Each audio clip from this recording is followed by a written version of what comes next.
நாயகனாய் நின்ற நந்தகோபனுடைய நாயகனாய் நின்ற நந்தகோபனுடைய நாயகனாய் நின்ற நந்தகோபனுடைய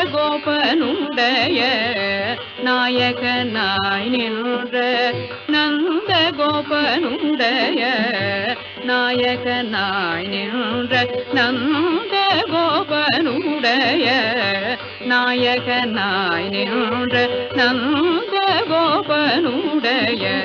கோயில் காப்பானே கொடி தோன்றும் தோரண கோயில் காப்பானே கொடி தோன்றும் தோரண கோயில் காப்பானே கொடி தோன்றும் தோரண வாயில் காப்பானே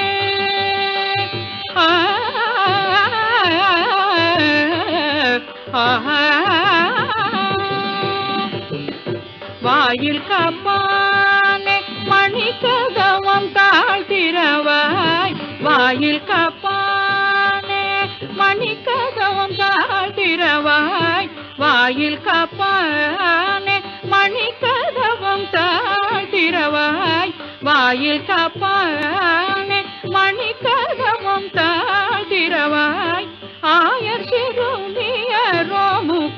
அரைவரை மாயன் மணி வண்ணன் நென்னலே வாய் நேர்ந்தான் மாயன் மணி வண்ணன் நென்னலே வாய் நேர்ந்தான் மாயன் மணி வண்ணன் நென்னலே வாய் நேர்ந்தான் தூயோமாய் வந்தோம் துயிலெழ பாடுவான் தூயோமாய் வந்தோம் துயிலெழ பாடுவான் வாயால் முன்னம்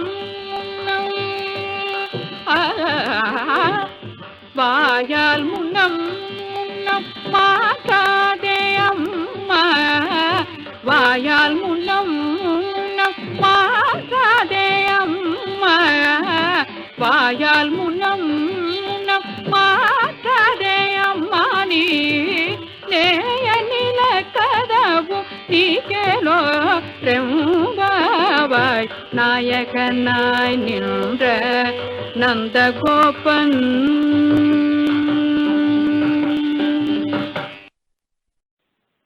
ராமானுஜதயாபாத்திரம் ஞானவைராக்கியபூஷணம் ஸ்ரீமத்வேங்கடநாதார்யம் வந்தே வேதாந்ததேசிகம் லக்ஷ்மீநாதசமாரம்பாம் நாதயாமுனமध्यமாம் அஸ்மதாச்சாரியபர்யந்தாம் வந்தே குருபரம்பராம் யோ நித்யமच्युतपदाम्बुजयुग्मरुक्मव्यामोहतस्तदितराणि प्रणाय मेने अस्मद्गुरोर्भगवतोऽस्य दैकसिन्धोः रामानुजस्य चरणौ शरणं प्रपद्ये नीलातुङ्गस्तनगिरितटी सुप्तमुद्बोध्य कृष्णं पारार्क्यं स्वं श्रुतिशतशिरसिद्धमध्यापयन्ती सोच्छिष्टायां प्रतिनिगलितं याबलात्कृत्य भुङ्क्ते गोदा तस्यै नमैदमिदं भूय एवास्तु भूयः अन्नवयல் புதுவையாண்டாள் அரங்கற்கப்பருப்பாவை பல்பதியம் இன்னிசையால் பாடிக் கொடுத்தாள் நற்பாமாலை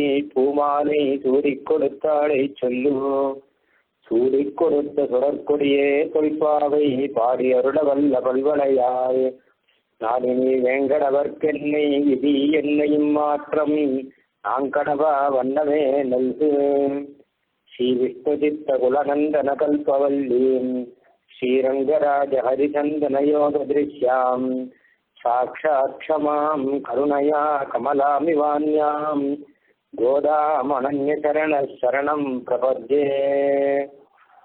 நாயகனாய் நின்ற நந்தகோபனுடைய கோயில்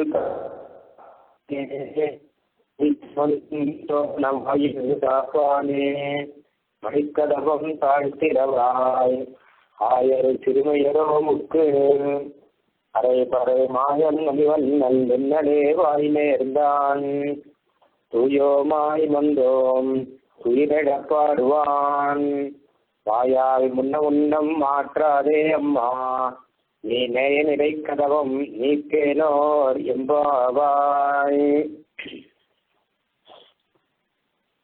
மார்கழி மாதம் கேட்டை நட்சத்திரம் நமக்கு மிக விசேஷமானது. தொண்டையடிப்புடியாழ்வாருடைய அவதார தினம். நன்னுமதில் திருவண்டங்குடிதான் வாழ மார்கழி மாத கேட்டை நாளில் வந்து பின்னுபுகழ் நீ முன் துழாய் மாலை பனியடிமை செய்து நாளும் தென்னரங்க மணவாளர்க்கு அல்லுனுக்கு செப்பிய திருமாலை 45 பன்னியனல் திருப்பள்ளி எழுச்சி 10 பழவடியேனுக்கு அருள் செய் பரிந்து நீயே என்று தொண்டடிப்புடியாழ்வார் விஷயமாக சுவாமி தேசிகன் பாசுரம் அருள் செய்திருக்கிறார். ஸ்ரீ ரங்கநாதனை தவிர வேற எந்த திவ்ய தேசத்து எந்திரவாணியும் பாடாத காந்தியம் இவருக்கு இருக்கு, இந்த ஆழ்வாருக்கு. ரங்கநாதன் விஷயமா திருமாலை 45 பாட்டும் திருப்பள்ளி எழுச்சி 10 பாட்டுமாக 55 பாசுரங்கள் அருள் செய்தார். அதுல திருப்பள்ளி எழுச்சியில கடைசி பாட்டு பலஸ்ருதி. பொதுவாக எல்லா பிரபந்தங்கள்லையுமே கடைசி பாட்டு பலஸ்ருதியா இருக்கும். நம்மாழ்வார் கலியன் பாசுரங்கள்ல ஒவ்வொரு 10 பாட்டு ஆகியமே பலஸ்ருதி வரும். இதை சேவித்தா என்ன பலன் அப்படின்னு பலனை சொல்றது. இப்போ திருப்பள்ளி எழுச்சி கடைசியில தனியா பலஸ்ருதி அப்படின்னு சொல்லும் போது அழகா சொல்றார். துடையத்த துளவமும் கூடையும் புரிந்து தோன்றியதோல் தொண்டரடி பொடி என்னும் அடியனை அடியன் என்பருள் உன் அடியார்க்கு ஆட்படுத்தாய் பள்ளி எழுந்தருளாயே. தனியா நமக்கு பலன் இல்லை. இந்த தொண்டரடிப்பொடி அப்படிங்கிற அடியவன் ஒருத்தன் இருக்கான். அவன் அந்த தாசத்துவ லட்சணத்தோட இருக்காராம். தொடையத்த துளவும் கோடையும் பொழிந்து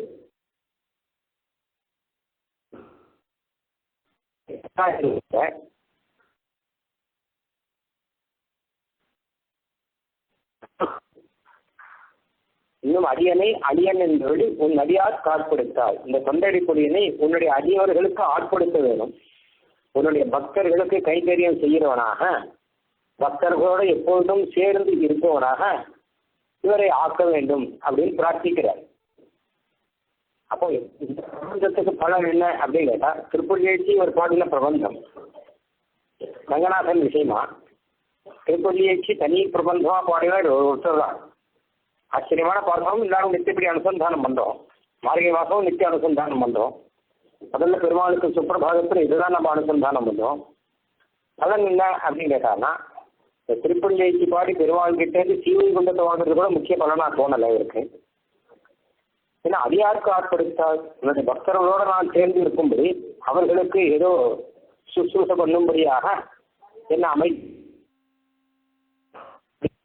பக்தர்களோடு சேர்ந்து இருக்கிறது தான் தனக்கு பரம உத்தேசியம், அதுதான் வேண்டியது அப்படின்னு நினைச்சிட்டு இருக்கார். சுவாமி தேசிகனும் ஒரு இடத்துல தொண்டடிப்புடியாழ்வார் பற்றி சொல்லும் போதும் அழகா சொல்றார். பாகவத சேஷத்துவமே தனக்கு சொரூப நிரூபகமாக ருசித்த தொண்டரடிப்புடியாழ்வார் அருள் செய்தார் அப்படிங்கிறார். பாகவத சேஷத்துவமே இவருக்கு நிரூபகமா தொண்டடிப்புடியாழ்வாருக்கு. அதுலதான் ருச்சி இவருக்கு. வேற ஏதோ சீவை இருந்த கூட தேவையில்லை. அதனால தானே அவருடைய திருநாமமே அதை காண்பிக்கிறது. தொண்டர் அடி பொடி அப்படிங்கிற பக்த அக்ரி வேணு. பெருமாளுடைய தாசன் அப்படிங்கிறது கூட இல்லை. தொண்டர்கள் யாரோ அவளுடைய திருவடியில அந்த திருவடிக்கு பொடியா இருக்காரா. அந்த மாதிரி அந்த அளவு பாகவத சேகத்துவம் அதுவே தனக்கு குருகு நிருபமாக ருச்சித்தவர் இந்த தொண்டடிப்புடியாழ்வார். அவர் பகவத் விமான பாக்கியத்தையின் கொடுமைங்கிறார் தேசிய ரகசிய சாரத்துல. தொண்டடிப்புடியாழ்வார் சொன்ன விஷயம் ஒன்று எடுத்து சொல்லும் போது ஆழ்வாருக்கு இத்தனை விசேஷம் சொல்றார். ஒவ்வொரு ஆழ்வாருக்கும் அழகா விசேஷங்கள் பலது சொல்ற வழக்கம். பெரியாழ்வாரை பற்றி சொல்லும் போது கல்பசூத்திர வியாக்கியாத்தாக்களான பெரியாழ்வார் அருளை செய்தார் அப்படிங்கிறார். அந்த மாதிரி தொண்டடிப்புடியாழ்வார் சொல்லும் போது பாகவத சேஷத்துவம், பகவத் சேஷத்துவத்தை காட்டிலும் அது முக்கியம் என்று ருச்சித்திருந்த தொண்டடிப்புடியாழ்வார், அதே ருச்சித்திருந்த தொண்டடிப்புடியாழ்வார் அருளை செய்தார் அப்படின்னார். அதனால வைஷ்ணவர்களுக்கு பரம உத்தேசியம் அப்படின்னா பகவானை போய் அடையிறது தான் நமக்கு முக்கியமான குறிக்கோள். அதை காட்டிலும் முக்கியமான குறிக்கோள் என்னன்னு கேட்டான்னா பாகவதர்களோட சேர்ந்து இருக்கிறது தான் முக்கியமான குறிக்கோள். பகவானை சேவிக்கிறதுக்கும் இவர்கள் தேவையா இருக்கு. பாகவதர்களோட சம்சர்க்கம், அவர்களுடைய ஒரு தொடர்பு நமக்கு தேவையா இருக்கு. பகவானை சேவித்த அப்புறமும் இது விட முடியாமல் இது இன்னும் உத்தேசியமாக இன்னும் குறிக்கோளாக இது தேவையா இருக்கு. என்னதான் தனியா இருந்து பெருமாளை சேவிச்சாலும் அது அத்தனை விசேஷமா இருக்காது. பரம பாகவதர்கள் எல்லாரோடையும் சேர்ந்து இருந்து சேவித்தால் அதுல இருக்கக்கூடிய ஆனந்தமே தனியா இருக்கு.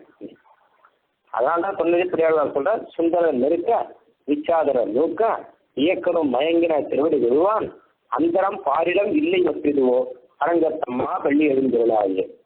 சுந்தரன்றவர் நெருக்கிறாராம், நல்ல கும்பலா இருக்கு. சுந்தரர் நெருக்க விச்சாதரர் நூக்கன பல்றாருன்னு அர்த்தம். ஒருத்தர் நெருக்கிறார், ஒருத்தர் கல்றார், இயக்கரும் மயங்கினர் திருவடி விடுவான். திருமாவளிய திருவடியை தெரிவிக்கிறதுக்கு ஒரே கும்பலா இருக்கு. நான் அந்த இடத்து அமரர்கள் கூட்டங்கள் இவையோ அதுவும் தம முனிவரும் மருந்தனும் இவரோ இந்திரன் ஆணையும் தானும் வந்திவனோ எம்பெருமான் உன் கோயிலின் வாசல் இத்தனை பேர் வந்திருக்கான். இவர் கல்றார், அவர் நிற்கிறார், இவர் கீழே மயங்கி விழறார் இருக்குச்சா. அப்போ அந்தரம் பார் இடம் இல்லை வச்சிருவோ, கொஞ்சம் கூட அந்தரம் இல்லை, கொஞ்சம் கூட இடமே இல்லை. ஒரு எள்ளு போட்டா கூட எள்ளு கீழே விழாது, நடுவிலே நிற்கும் மாட்டேன். அந்த அளவு நெருக்கின்றிருக்காளாம். அரங்கத்தம்மா சொல்லி இருந்தது அவனு சேர்க்கிறதுக்கு இத்தனை பேர் காத்துட்டு இருக்காங்க. அத்தனை பேருக்கு நடுவில் தானும் இருக்கிறதாக தொண்டை பிரியாழ்வாருக்கு ஒரு எண்ணம். அந்த மாதிரி பாகவதர்களோட கூட சேர்ந்து அனுபவிக்கணும். அதைத்தான் நாம் இப்போ கடந்த 10 பாசுரங்களே நாம் பார்த்துருக்கோம். 6வது பாட்டிலிருந்து ஆரம்பித்து 15ஆம் பாசுரம் வரை பாகவதர்களை ஒருத்தர் விடாமல் எல்லாரையும் எழுப்பியிருக்காங்க. எல்லாரும் வந்து கேட்க தோன்றார் தோன்று எண்ணிக்கொள் மொத்த பேரும் வந்தாச்சு அப்படின்னு சொன்னப்புறம் தான் இவளுடைய பாகவத சுப்பிரமாதம் முடியும். இனிமேதான் கிருஷ்ணனை போய் எழுப்பணும். அதனால பாகவதர்கள் எல்லாருமே உத்தேசியர்கள். அதுல யாராவது ஒருத்தர் குறைஞ்சால் என்ன அப்படின்னு விட்டுட்டு போக முடியாதா. அதனால போன்று எண்ணிக்கொள்னு சொல்லிட்டா, நீயே எண்ணி பார்த்துக்கோ, மொத்த பேரும் வந்தாச்சா இல்லை அதுல யாராவது குறையிறாளா அப்படின்னு பார்த்துக்கோ. யாராவது குறைஞ்சாள்னா கூட அவளுடைய கிரகத்துக்கு போய் நிற்போமே தவிர கிருஷ்ணனுடைய கிரகத்துக்கு போக மாட்டோம், கண்ணனுடைய திருமாளிகைக்கு போக மாட்டோம், இந்த பாகவதர்களுடைய திருமாளிகைக்கு தான் போவோம் அப்படின்னு அதே உத்தேசம் வச்சுட்டு இருக்காளா. இப்படி மொத்த 1000 குல பெண்கள் எல்லாருமே இந்த மார்கழி மாசம் நோன்புக்கு ஒன்று சேர்ந்துட்டான். சேர்ந்து இப்போ கிருஷ்ணன் சன்னதிக்கு போகிறதுக்கு ஒரு முறை இருக்கு, ஒரு கிரமம் இருக்கு. அந்த கிரமப்படி போறாளா சிவா. அதை இந்த பாட்டு அழகா சொல்றது. முதல்ல சொன்ன கிரமம் என்ன அப்படின்னு கேட்டானா, பாகவதர்களை முன்னிட்டு போனமே தவிர பாகவதர்களை உதறி தள்ளிட்டு போகக்கூடாது அப்படிங்கிறதுக்கு தான் 10 பாட்டு ஆச்சு. இது ஒரு கிரமம். முறை தப்பாமல் போயிருக்கா. விபீஷணாழ்வான் எப்படி சுக்ரீவனை எல்லாம் முதலிட்டு பெருமாள் கிட்ட சரணாகதி பண்றாரோ, விபீஷணாழ்வான் சரணாகதி பண்ணும் போது நிவேதேத மாம் கஷிப்ரம்ங்கிறார். நேர பெருமாள் ராமன் கிட்ட போகல, வானரங்கள் கிட்ட போய் நின்று சுக்ரீவன் முதலானவர்கள் கிட்ட என்னை கொண்டு போய் பெருமாள் கிட்ட சேர்த்து விடுங்கன்னு அவளை சொல்ற. ஏன்னா அதுதான் முறையான வழியா. அப்படி இல்லாமல் எனக்கு உங்களோட பேச்சு இல்லை, எனக்கு ஸ்ரீராமனோட தான் பேச்சு, நான் அங்கே பேசிக்கிறேன்னு சொல்லலை. ஏன்னா இவர்கள் முன்னாடியே இருக்கிறபடினால, கைக்கறியவர்களா இருக்கிறபடினால இவர்களை முன்னிட்டு பெருமாள் கிட்ட போய் சேவிக்கணும் அப்படிங்கிறது தான் கிரமம். அதுவும் விபீஷண சரணாகதி அப்படிங்கிறது முக்கியமான கட்டம் ராமாயணத்துல. வேதத்துல சரணாகதியை பற்றி சொல்ற பிரகரணம் எதுவோ அதுக்கு உபகுடும்பம் இது அப்படின்னு சொல்ற. முமுக்ஷுர்வை சரணமகம் பிரபத்தியே சரணாகதி வேதத்துல சொல்றது. வேதத்துல சொன்ன விஷயத்த எந்த இடத்துல விஸ்தாரமா புராணங்கள்லாம் சொல்றதோ, இதிகாசங்கள்லாம் சொல்றதோ அதுக்கு உபபிரம்மணம் அப்படின்னு பெயர். வேதத்துல சொல்றத விளக்கிறதுக்காக வந்துருக்கு. அப்போ வேதத்துல சொல்ல சரணாகதியை விளக்கிறதுக்காகவே விபீஷண சரணாகதி வந்திருக்கு. அதுல இந்த கிரமம் அழகா இருக்கு. விபீஷணன் எப்படி இவர்களை எல்லாம் முன்னிட்டு இவருடைய அனுமதி வாங்கிட்டு போய் சரணாகதி பண்றார். அந்த மாதிரி எல்லா பாகவதர்களையும் முன்னிட்டு, அது மாத்திரம் இல்லாமல் கிருஷ்ணன் சந்நிதிக்கு போகும்போது அந்த சந்நிதியில யார் யார் இருக்காளோ அவர்களை எல்லாம் முன்னிட்டு, கைங்கரியவர்கள் யார் இருக்காளோ, வாயிற் காப்பாளன், கோயில் காப்பாளன், இவர்கள் எல்லாரையுமே முன்னிட்டு, அதுக்கப்புறம் நந்தகோபன், அதுக்கப்புறம் யசோதை, அதுக்கப்புறம் பலராமன், இவர்கள் எல்லாரையும் முன்னிட்டு, அதுக்கப்புறம் நப்பின்னை பிராட்டி, இப்படியாக கிருஷ்ணன் சந்நிதிக்கு போகணுமா. இவரெல்லாம் விட்டு உதவி சொல்லிட்டு நான் நேர கிருஷ்ணன் சந்நிதிக்கு போறேன் அப்படின்னு போனால் அது முறை தப்பினதாயிடும். அப்படி போகக்கூடாது அப்படிங்கிறத காண்பிப்பதற்காக இன்னும் ஒரு 5 பாசுரங்கள் இந்த விஷயம் தான் வரப்போகுது. அதுல இந்த பாசுரத்துல வாயிற் காப்பாளன், கோயில் காப்பாளன் இவர்களை எல்லாம் முன்னிட்டு இவர்களுடைய அனுமதியை வாங்கிட்டு மேலே போவதற்காக இந்த நாயகனாய் நின்ற என்கிற ஒரு பாட்டு இருக்கு. நாமளே கோயிலுக்கு போகும்போது எப்படி போகணும் அப்படிங்கிறத இந்த பாட்டு சொல்லி கொடுக்குறது. பெருமாள் மாத்திரம் சாட்சாத் நமக்கு உத்தேசியம் அப்படின்னு இருந்தா கூட அந்த பெருமாளையே நமக்கு காட்சி கொடுக்கக்கூடியவர்கள் கோயில்ல நிறைய பேர் இருக்கார். விஸ்வசேனர் இருக்கார், அனந்தன் இருக்கார், கருத்மான் இருக்கார், துவாரபாலகர்கள் இருக்கார், க்ஷேத்திரபாலர் அப்படிங்கிற கோயில் காப்பாளன் இருக்கார். இவர்கள் எல்லாருமே நமக்கு உத்தேசியம். சமஸ்த பரிவாராய இவர்கள் மொத்த பேரிடையும் சேர்ந்து இருக்கக்கூடிய அந்த எம்பெருமானுக்கு நாம் அஞ்சலி செய்யணும், பிரணாமம் செய்யணும். தினந்தோறுமே வைஷ்ணவர்கள் செய்ய வேண்டிய அனுஷ்டானத்துல ஆதார சக்தியாதி தர்ப்பணம் ஒரு அனுஷ்டானம் ஒன்று இருக்கு. அதாவது சந்தியாவந்தனம் பண்ணி முடிச்சுடனே ஆதார சக்தியாதி தர்ப்பணம் பண்ணணும். ஆதார சக்தி நமக்கு அவருக்கு ஜலம் சேர்க்கிறது தான் தர்ப்பணம். இது நிச்சயமே செய்யணும் என்பதாக ஆகவங்கள்ல இருக்கு. அதை வச்சு நம்மளுடைய ஆன்மீகத்துல ஆதார சக்தியாதி தர்ப்பணம் பண்ணணும் எல்லாரும் எழுதியிருக்காங்க. எல்லா ஆன்மீகத்திலுமே இந்த விஷயம் இருக்கு. அதே போல திருவாராதனத்திலையும் கூட இந்த ஆதார சக்தி முதலானதை நமஹா நமஹான்னு சொல்லி புஷ்பம் சமர்ப்பிக்கணும் அப்படிங்கிறதும் இருக்கு. அதுல பகவானை சேர்ந்த பரிவாரங்கள் எல்லாருடைய திருநாமமும் வருது. சீவி குண்டத்தில் யார் யார் இருக்காளோ கிட்டத்தட்ட 90 திருநாமங்கள் இல்லை. அனந்தன், தேவன், விஸ்வசேனன் மாத்திரம் இல்லை, பகவானுடைய திவ்ய ஆயுதங்களாக இருக்கக்கூடியவர் சுதர்சன ஆழ்வான், பார்த்திஜன்ய ஆழ்வான் முதலானவர்கள், பகவானுடைய ஆபரணங்களாக இருக்கக்கூடியவர்கள் கிரீடம், மகுடம் முதலானவர்கள், அதாவது பகவானுடைய பாதுகை முதலான பரிச்சலங்கள், பாதுகை, சத்திரம், சாமரம் முதலான பரிச்சலங்கள், பகவானுக்கு சாமர கைங்கரியம் பண்ணக்கூடியவர்கள், அதுபோல பகவானுடைய சேனாநாயகர்கள், பகவானுடைய துவாரபாலகர்கள் எல்லாருடைய திருநாமமே அதுல வரும். சண்டாய துவாரபாலாய நமஹ, பிரசண்டாய துவாரபாலாய நமஹ, பத்ராய துவாரபாலாய நமஹ அப்படின்னு ஜெயாய விஜயாய இந்த மாதிரி துவாரபாலகர்கள் திருநாமம், சேனாநாயகர்களுடைய திருநாமம், இது எல்லாமே அதுல வரும். கிட்டத்தட்ட 90 திருநாமங்கள் வரும். இதுல இது எல்லாருக்கும் சேர்ந்து நாம பிரணாமங்களை சமர்ப்பிச்சுட்டு பகவானுக்கு ஆராதனம் பண்ணணும் அப்படின்னு ஆராதன பிரக்கிரியில இருக்கு. அது மாதிரி ஆராதனம் பண்ணாட்டாலுமே கூட நிச்சயப்படி அவளுக்கு தர்ப்பணம் பண்ணணும் அப்படிங்கிறதும் ஒரு வைஷ்ணவ தர்மமாக ஆன்மீகங்கள்லாம் எடுத்து சொல்லியிருக்காரு. அதனால அவர்கள் எல்லாரையும் சேர்த்து சமஸ்த பரிவாராய ஸ்ரீமதே நாராயணாய நமஹா அப்படின்னு அப்படி தெரிவிக்கிறதா முறையானதா இருக்கும். அதை இந்த பாட்டு நமக்கு ஆச்சரியமா எடுத்து காண்பிக்கிறது. அது மட்டும் இல்லை, கோயிலுக்கு எப்படி போகணும் அப்படின்னு பார்த்தோம்னா சுத்தமா போகணும். தூயோமாய்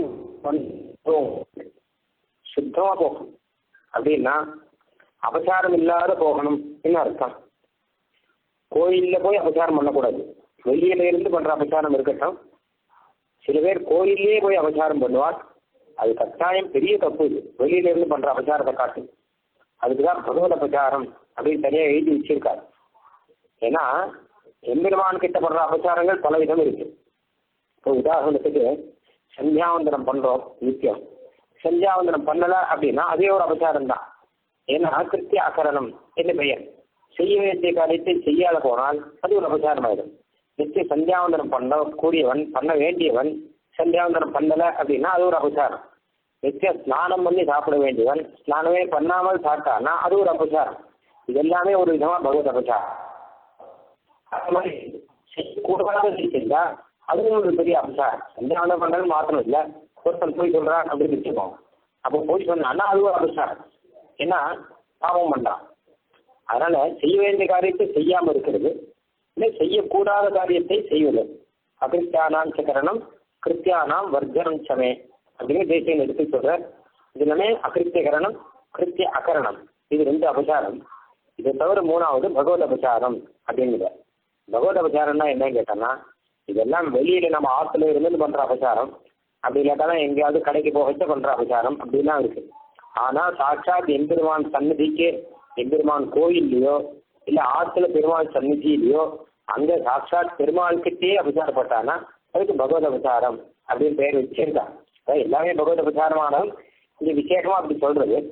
அப்போ கோயில்ல போய் அபசாரம் பண்ணக்கூடாதான், அது ரொம்ப மோசமானது. இந்த அபசாரங்கள்லாம் காட்டணும். அவன் இருக்கிற இடத்துக்கே போய் அங்க போய் அபசாரங்கள் பண்ணக்கூடாது.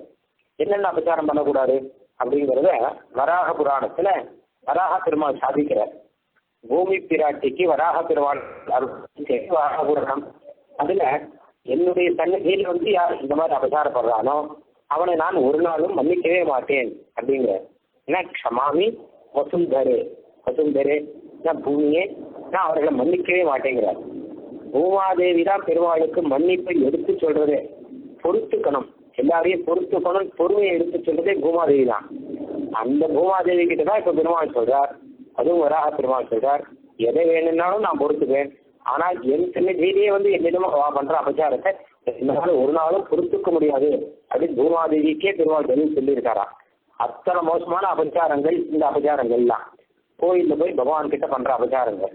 அது என்ன அபச்சாரம் அப்படிங்கிறத நம்ம தெரிஞ்சுக்கணும். தெரிஞ்சுட்டாதான் அதை நம்ம பண்ணாம இருக்க முடியும். அதனால எந்த மாதிரி அபச்சாரத்தை பகவான் பண்ணக்கூடாது அப்படின்னு எதிர்பார்க்கிறார் அப்படின்னு பார்த்தோம்னா, வராக புராணத்துல ஒரு லிஸ்ட் இருக்கு, ஒரு பட்டியல். ஜாத்ரிவிஷத் அபச்சாரம் பெயர். 32 அபச்சாரங்களை பெருமாள் எடுத்து சொல்றார். இந்த 32 அபச்சாரங்களை பட்டான்னா நான் அவனை மன்னிக்கவே மாட்டேன் அப்படிங்கிற. கோயிலுக்கு போய் இந்த 32 பண்ணக்கூடாது அப்படின்னு பெருமாளுடைய திருவுள்ளம். இன்னொருத்துக்கு ஒரு ஸ்லோகம் இருக்கு. அப்போ அதுக்கு ஆசை நமக்கு அதிகமா இருக்கும். அந்த 32 அபச்சாரம் இது அப்படிங்கிற கட்டாயம் தெரிஞ்சுக்கணும். உபச்சாரம் பண்றோமோ இல்லையோ, அபச்சாரம் பண்ணாம இருக்கிறோமோ இல்லையோ, அதனால அது கட்டாயம் தெரிஞ்சுக்கணும் அப்படிங்கிறதுக்காக வராக புராணத்தை எடுத்து பார்த்தோம்னா எந்த 32 எதை சொல்லி இருக்கார் அப்படின்னு எடுத்து பார்த்தோம்னா, நாம கோயில்ல போய் என்னென்ன பண்றோமோ அதை தான் சொல்லியிருக்கார் அவர். அதெல்லாம் தான் பண்ணக்கூடாது அப்படின்னு சொல்லியிருக்காரு. கோயில்ல போய் உறக்க பேசி சண்டை போடக்கூடாது, கோயில்ல போய் ஒரு கையினாலே பிரணாமம் பண்ணக்கூடாது, கோயில்ல போய் பகவானுக்கு எதிர தன்னைத்தானே சுத்தக்கூடாது, காலை நீட்டின் இருக்கக்கூடாது, படுத்துக்க கூடாது, தூங்கக்கூடாது, வீண் வம்படிக்க கூடாது, அழக்கூடாது, ஆர்ப்பாட்டம் செய்யக்கூடாது, சண்டை போடக்கூடாது, ஸ்திரீகள்கிட்ட ஒரு மாதிரி எண்ணத்தோடு கூட பேசக்கூடாது, மோசமான வார்த்தையை சொல்லக்கூடாது, பொய் சொல்லக்கூடாது, சாப்பிடக்கூடாது. இந்த மாதிரி அநேகம் 32 இருக்கு. இது எல்லாமே தேசிகத்தை வந்து சங்கிரகம் பண்ணி பல இடத்துல சாதிச்சிருக்கேன். இந்த 32 மாத்திரம் இல்லை, இன்னும் கூட நிறையா இருக்கு. அதை எல்லாமே தேசியம் எடுத்து அதை ஒரு இடத்துல, அதாவது தவிர்க்க வேண்டிய அபச்சாரங்கள் அப்படிங்கிறத பற்றி ரக்ஷா கிரந்தங்கள்ல தேசியம் சாதிச்சிருக்கேன்.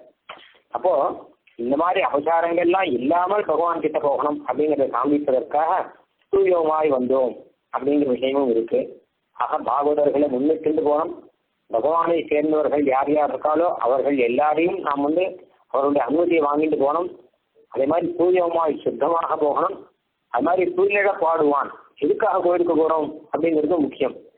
தூயிலழ அப்படின்னா பெருமாளுக்கு சுப்பிரபாதம் பாடுறதுக்காக நாங்கள் போடுறோம் அப்படின்னா பகவத் கைங்கரியம் பண்றதுக்காக கோயிலுக்கு போகணுமே தவிர சொந்த பலனை எதிர்பார்த்து நித்தியம் போய் கோயிலில் 12 பிரதட்சம் பண்ணான்னா நமக்கு உடம்பு இறைக்கும் அப்படின்னும், இல்லை நித்தியம் போய் 4 பிரதட்சம் பண்ணும்போது 4 பேர் கூட நம்ம பேசிட்டு இருக்கலாம் அப்படின்னு ஒரு பேச்சு சுவாரிச்சதுக்காகவோ, இல்லை கோயிலில் போனால் நிறையா பிரசாதங்கள்லாம் கிடைக்கும், அது வந்து நமக்கு போக்கியமாக இருக்கும், அதாவது ரொம்ப பிடிக்கும் எனக்கு சக்கரை பொங்கல் அதனால தான் போகிறேன், நாளைக்கு உப்புமா கொடுத்தா அது எனக்கு பிடிக்காது அதனால வரலை அப்படின்னு இந்த மாதிரியான ஒரு வேடிக்கையான வார்த்தைகளை எல்லாம் தவிர்க்கணும். அதனால கோயிலுக்கு நாம எதுக்கு போறோம் அப்படின்னா பிரசாதமே வாங்கிக்கிறது கூட பகவானுடைய ஒரு பிரசாதம் அப்படிங்கிறதால வாங்கிக்கிறோம் என்கிற ரீதியில பகவத் கைங்கரியத்துக்காக கோயிலுக்கு போறோம். அதுதான் முக்கியம். அதுதான் தூயமாய் வந்தோம் தூயில பாடுவான் அப்படின்னு இந்த பாசுரங்கள்ல எம்பெருமான் சன்னதிக்கு போக வேண்டிய பிரசாதத்தை அழகா எடுத்து சொல்றார். இது ஆரம்பம் பார்க்கலாம். நாயகனாய் நின்ற நந்தகோபனே கோயில் காப்பானே, கொடித்தோன்றும் தோரண வாயில் காப்பானே, மணிக்கதவம் தாழ்த்திரவாய். கோயில் காப்பான் என்ன ஒருத்தர், வாயிற் காப்பான் அப்படின்னு ஒருத்தர். கோயில் காப்பான சம்ஸ்கிருதத்துல க்ஷேத்திரபாலர் அப்படின்னு சொல்லுவா. வாயிற் காப்பானை துவாரபாலகர்கள் அப்படின்னு சொல்லுவா. சில கோயில்கள்ல க்ஷேத்திரபாலர் அப்படின்னு ஒருத்தர் தனியா இருப்பார். திருவனந்தபுரத்துல க்ஷேத்திரபாலர் சன்னதின்னு ஒரு சன்னதியே இருக்கு. அவர் கோயிலே அவர் தான் காப்பாத்திட்டு இருக்காங்க. வாயிற் காப்பாளர்னா முன்னாடி கேட்ல வாசல்ல நின்று இருக்கக்கூடியவர்கள் ஜெயன் விஜயன் முதலானவர்கள், அவர்கள்லாம் வாயிற் காப்பாளர்கள். இவர்களுக்கெல்லாம் நித்தியபடி பூஜையே உண்டு. கோயில் காப்பாளருக்கும் உண்டு, துவாரபாலகர்களுக்கும் உண்டு. எல்லா கோயில்களுக்குமே இன்னைக்கு எல்லா கோயில்கள்லையுமே இவர்களுக்கு பிரசாதம் அம்சை பண்றது பலி எல்லாமே உண்டு, மொத்தமே உண்டு. அதனால இவர்களுடைய அனுமதியை வாங்கிட்டு போகணும் அப்படிங்கிறதுக்காக கோயில் காப்பானே, கொடித்தோன்றும் தோரணம் வாயில் காப்பானே அப்படின்னு இவர்கள் காலில் முதல்ல விழறார். இந்த பாசுரத்துல உண்மையில அவர்கள் தான் கட்டாயம் சேவிக்கணும். பெருமாளை சேவிக்கிறத காட்டும் இவர்களை சேவிக்கிறது ஒரு வந்தா முக்கியம். ஏன் அப்படின்னு கேட்டான்னா இவர்கள் தானே பெருமாளையே நமக்கு காட்டி கொடுக்கிறவர்கள். கோயில் காப்பாளர் இல்லைனாலோ இல்லை வாயில் காப்பாளர்கள் இல்லைனாலோ நமக்கு பெருவாழ்வியது. அதனால இவர்கள் தான் உலகத்துக்கு பெரிய அனுகிரகம் பண்றாளாம். சுவாமி தேசியன் சாதிக்கிறார், புஜங்கமவிகங்கம பிரவரசைன்யநாதா பிரபோ தசைவ குமுதாதயோ நகர கோபுரத்வாரபாஹ அச்சிந்த்ய பல விக்ரமாஹ त्वमिव रङ्गसंरक्षकाः चितन्त इति वादिनो ஜகதனுகிரகே ஜாகிரதி. ஸ்ரீரங்கத்தில் ஒரு சமயம் பெரிய ஆபத்து வந்தது. ரங்கநாதனையே அப்புறப்படுத்த வேண்டியதாக போயிடுது. முஸ்லீம் மதத்தவர்களுடைய படையெடுப்பு. அப்போ உற்சவ ரங்கநாதனையே வெளியில் என்ன பண்ணிட்டு போயிட்டார். அங்க இருக்கிற பரம வைஷ்ணவ ஆச்சாரியர்கள் எல்லாம் சேர்ந்து ரங்கநாதனை காப்பாற்றினார்கள். அப்ப ரங்கநாதன் அப்படியே திருமாலிருந்து வரை திருப்பதியில் பல கஷேத்திரங்களை என்ன பண்ணிட்டு போறார். எப்படியா கஷ்டப்பட்டு காப்பாற்றி ஆகவேங்கிறதுக்காக திருப்பி ஸ்ரீரங்கத்துல ரங்கநாதனை கொண்டு வரதுக்கு பல வருஷங்கள் ஆச்சு. பிரயாசம். ஏன்னு கேட்டோம்னா ஒன்னொன்னு ஒவ்வொரு ராஜ்யம் இப்ப மாதிரி கிடையாது. அப்போ ஸ்ரீரங்கம்னா அங்க ராஜ்யம் வேற, திருப்பதினா அங்க நடக்கிற ராஜ்யம் வேற, கர்நாடக தேசம்னா அங்க நடக்கிற ராஜ்யம் வேற. பல இடத்துல பல ராஜ்யம் நடந்துருக்கு. அப்போ ஒரு ராஜாவுடைய அனுமதி இல்லாமல் ஒரு காரியமும் நடக்காது. கஷ்டப்பட்டு ரங்கநாதனை இங்கிருந்து அப்புறப்படுத்தி திருமாலிருஞ்சோலை பக்கம் போய் திருமாலை ஏழை பண்ணி காப்பாற்றியிருக்கார். உயிரை கொடுத்து காப்பாற்றியிருக்கார் ஆச்சாரியர்கள். திருப்பி ஸ்ரீரங்கம் கொண்டு வந்து ரங்கநாதனை பிரதிஷ்டாபனம் பண்ணணும் அப்படிங்கிறது எல்லாருக்குமே ஆசை. ஸ்ரீரங்கத்திலேயோ அடுத்த தலைமுறையாகி அதுக்கும் அடுத்த தலைமுறையாகி பழைய ரங்கநாதனே தெரியாதவாள் அப்படின்னு நிறைய பேர் வந்தாச்சு. அப்படி இருக்க வயசானவாள் சுவாமி தேசிகன் மாதிரி இருக்கிறவன் அவளுக்கு தான் அந்த பொறுப்பு இருந்தது. எப்பயாவது ரங்கநாதனை கொண்டு வந்து சேர்க்கிறமே.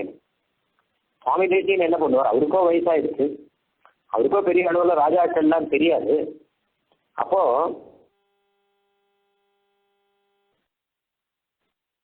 நம்ம கொண்டு போய் ஸ்ரீரங்கத்தில் சேர்த்துக்கணும். பயம் சமயரங்கதாமி அமிதராபிலாசஸ்பிருஷாம் ஸ்ரீயம் பகுலய பிரபோ ஸ்ருத விபக்ஷமுன்மூலய ஸ்வயம் சமுதிதம் வபுः தவ நிஷாமயம் தத்சதா வயம் த்ரிதச நிர்வృతిம் புவி முகுந்த விந்தேமஹி. ரங்கநாதா எங்கேயோ இருக்கிற ரங்கநாதன் கிட்ட பிரார்த்திக்கிற திருப்பி ஸ்ரீரங்கம் மேலக்கூடாதா? அங்க இருக்கிற பயத்தை எல்லாம் போக்கடிச்சு எங்களுக்கு அபயத்தை கொடுக்க கூடாதா? ஸ்ரீயம் பகுலய ஸ்ரீரங்க ஸ்ரீயை அபிவிருத்தி பண்ணக்கூடாதா? நீர் அங்க ஏறி இருந்தா தானே வைஷ்ணவத்துக்கே ஒரு பெருமை. அப்போ அங்க இருக்கிற ஸ்ரீரங்க ஸ்ரீக்கு விரோதியா இருக்கிறவங்க எல்லாம் ஒழிச்சு நீர் அந்த திருப்பி ஏறணும். ஸ்வயம் சமுதிதம் வபுஹு. நாங்களா கேட்டோம்? முதல்ல ஸ்ரீரங்கத்துக்கு வரணும் அப்படின்னு நாங்க கேட்டோமா? நீரே தானே ஒரு திருமணத்தை எடுத்து திருப்பாக்கிறத ஆவிர்வாவம் பண்ணி அங்கிருந்து சத்தியலோகத்துக்கு வந்து அங்கிருந்து அயோத்திக்கு வந்து அங்கிருந்து ஸ்ரீரங்கத்துக்கு நேரே தானே வந்துருக்கு. லங்கைக்கு போகாமல் எங்களுக்கெல்லாம் அனுகிரகம் பண்ணணும்னு சொல்லிட்டு பரமகருணையோட ஸ்ரீரங்கத்துக்கு ஸ்வயம் சமுதிதம் வபுங்கிற மாதிரி ஸ்வயம் வியக்த கஷேத்திரத்துல இந்த இடத்துக்கு வந்து சேர்ந்திருந்தே இப்படி உதாசீனமா இருக்கலாமா? எங்களை கைவிடலாமா? நாங்கெல்லாம் உங்க திருமேனியை சேவிச்சுட்டே எங்களுடைய கடைசி காலத்தை கழிக்க வேண்டாமா? வயம் த்ரிதச நிர்வృతిம் புவி முகுந்த விந்தேமஹி. நாங்க என்ன ஆசைப்பட போறோம்? உங்ககிட்ட சரணாகிதி பண்ணியாச்சு ஏற்கனவே. எங்க ஆச்சாரியன் சரணாகிதி பண்ணி வச்சுட்டார். எங்களுக்கு மோட்சம் கிடைக்க போறது அதுல ஒன்றும் சந்தேகம் இல்லை. ஆனா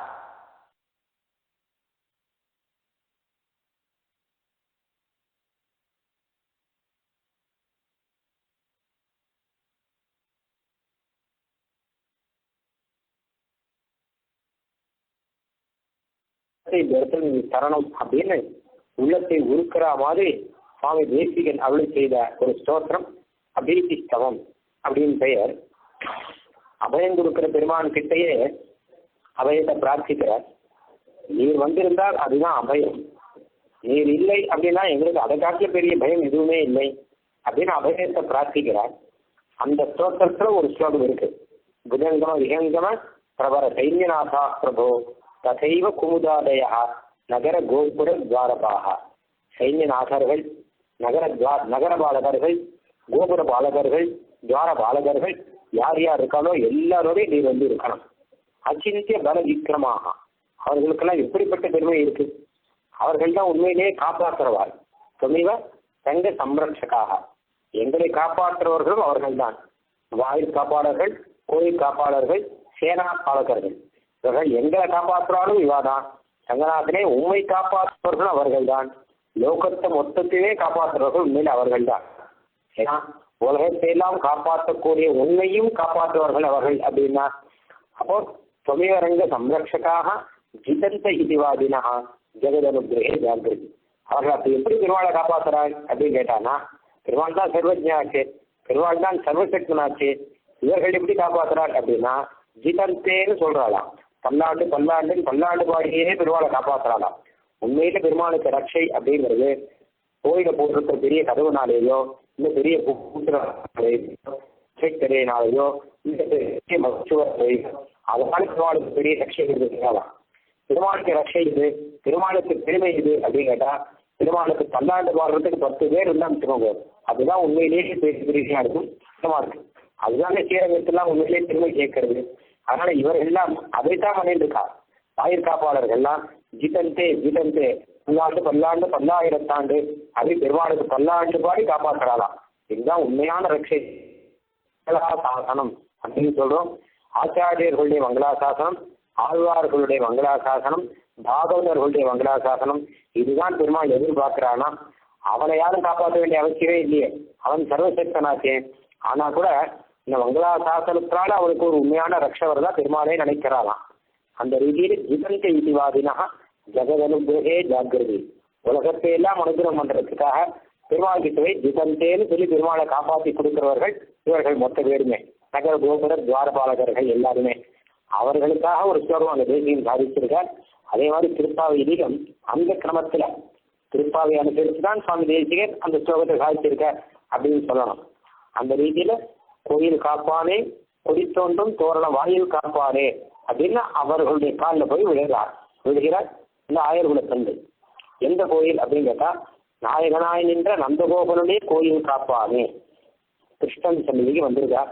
கிருஷ்ணன் சுப்பிரபாதம் பாட போறார். கோயில் காப்பானே அப்படின்னு சொல்றது நியாயமா இருக்கும்.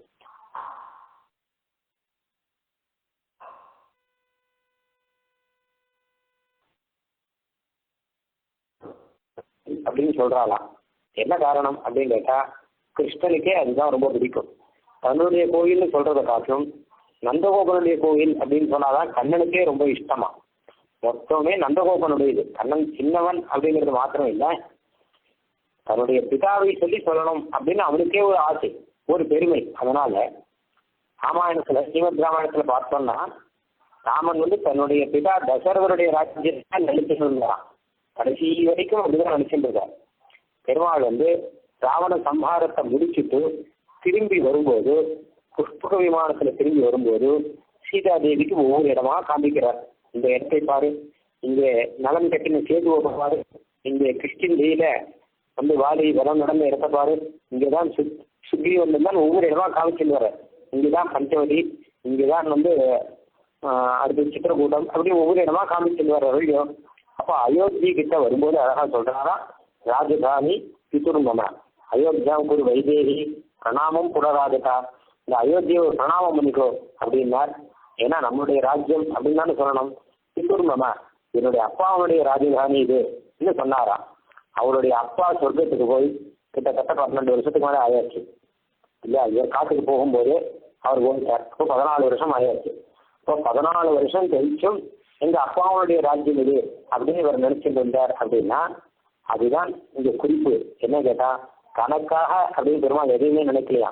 உண்மையில எல்லாமே அவருடைய சொத்தா இருந்தா கூட எல்லாமே தன்னை சேர்ந்தவர்களுக்காக அப்படின்னு எல்லாத்தையும் அப்படிதான் ஆக்கி வைக்கிறாராம். வரத சகல வேதத்து சம்ஸ்கிருதார்த்தம் சகர்த்தா அப்படிங்கிறார். மொத்தத்தையுமே பாகவதர்களுக்கு அப்படின்னு பகவான் விநியோகம் பண்றான். அவளுக்கு எல்லாமே விஜயத்த வைதிகாக புதிய கம்பீர மனோனுசாரினா ஆள வந்தாலும் அவளுக்கு செய்கிறார். ஆக இந்த ரீதியில இந்த கோயில் நந்தகோபனுடைய கோயில் அப்படின்னா கிருஷ்ணனுக்கு மனசுல எண்ணம். அதே மாதிரிதான் பெருமாள் காட்டுக்கு போகும்போது கூட தசரதர்கிட்ட விட பெற்று காட்டுக்கு போறார் ஸ்ரீமத் ராமாயணத்துல. கூடவே லக்ஷ்மண பெருமாள், கூடவே சீதா பிராட்டியார் தசரதர்கிட்ட கை கூப்பிட்டு விட பெற்று எங்களுக்கு அனுமதி கொடுங்க அப்படின்னு சொல்லி பிரார்த்திக்கிறார். பெரிய சபை. சபை வந்து தசரதரும் அவரை சேர்ந்தவர்களும் இன்னும் சபையில் இருக்கக்கூடிய மந்திரிகள் எல்லாரும் இருக்கா, நிறைய ஜனங்கள் எல்லாரும் இருக்கா. அப்போ அந்த சமயத்துல தசரதன் அழகா ஒரு விஷயம் சொல்றார், ஆமா இப்போ கூட ஒன்றும் கெட்டு போயிடல, எனக்கு வயசான காலத்துல புத்தி கெட்டு போயிடுச்சு, அதனால என்னை கொண்டு போய் சிறையில அடைச்சிட்டு நீ ஏன் ராஜ்யத்தை பரிபாலனம் பண்ணு. நான் ஏதோ வரம் கொடுத்துட்டேன் இருக்கட்டும், நான் ஏதோ உங்ககிட்ட சொன்னது இருக்கட்டும், இப்போ ஒன்றும் மோசம் இல்லை. நீ உனக்கு பராக்கிரமத்தினாலே என்னை கொண்டு போய் சிறையில அடைச்சிட்டு வயசான காலத்துல அப்பாவுக்கு புத்தி கெட்டு போச்சுன்னு சொல்லி என்னை சிறையில அடைச்சிட்டு நீ ராஜ்யத்தை பரிபாலனம் பண்ணிக்கோ அப்படின்னு தசரதன் சொல்றார். அப்போ பெருமாள் ராமன் என்ன பண்றாரா, கைக்கு பகவான் வருஷ சகசிய பிருத்திவியா நிருபதே அகம் வனம் பிரவேசியாமி நமே ராஜ்யசிய காங்கிதா. கை கூப்பிட்டுக்கிற இன்னைக்கு மாத்திரம் இல்லை, இன்னும் 1000 வருஷம் ஆனாலும் நீர் தான் ராஜாவா இருக்கலாம். நான் காட்டுக்கு போறேன், ஒரு கவலையும் இல்லை. நமே ராஜ்யசிய காங்கிதா, நீர் ஏன் விசாரப்படுறேன் அப்படின்னா, இவன் ராஜ்யம் கொடுக்குறேன்னு நேற்று சொன்னோமே, இன்னைக்கு ராஜ்யம் இல்லைன்னு சொல்றோமே அப்படின்னு தானே கவலைப்படுறேன். எனக்கு ராஜ்யத்துல ஆசையே கிடையாது.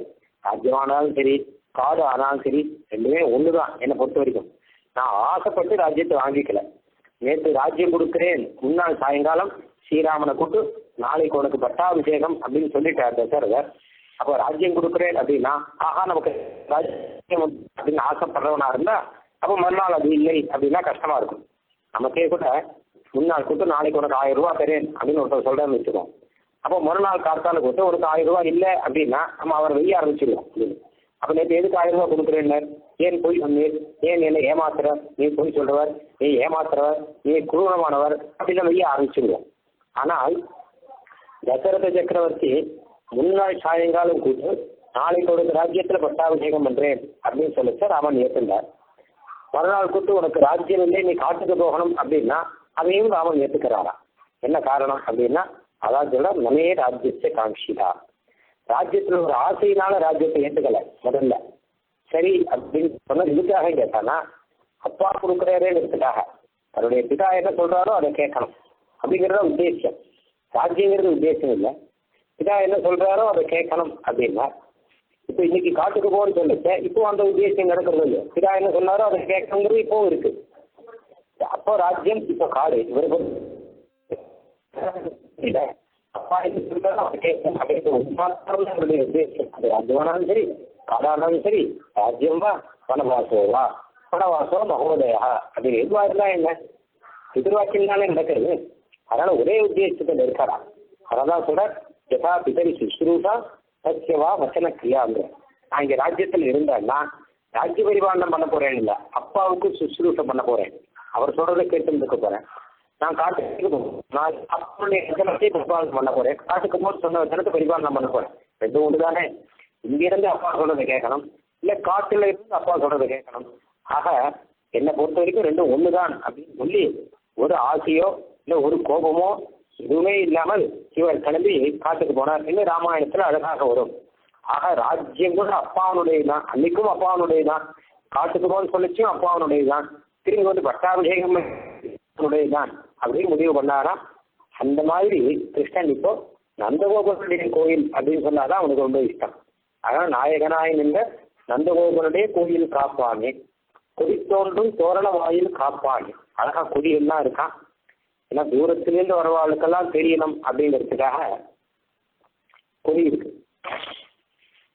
கிருஷ்ணன் சன்னதி எங்க இருக்கு அப்படிங்கிறத பார்த்து சந்தோஷப்படணும். கோயில்கள்ல கோபுரங்கள்லாம் இருக்கு. எதுக்காக அப்படின்னா, சில சமயம் இப்படி ஸ்ரீரங்கம் பக்கமா போகும்போது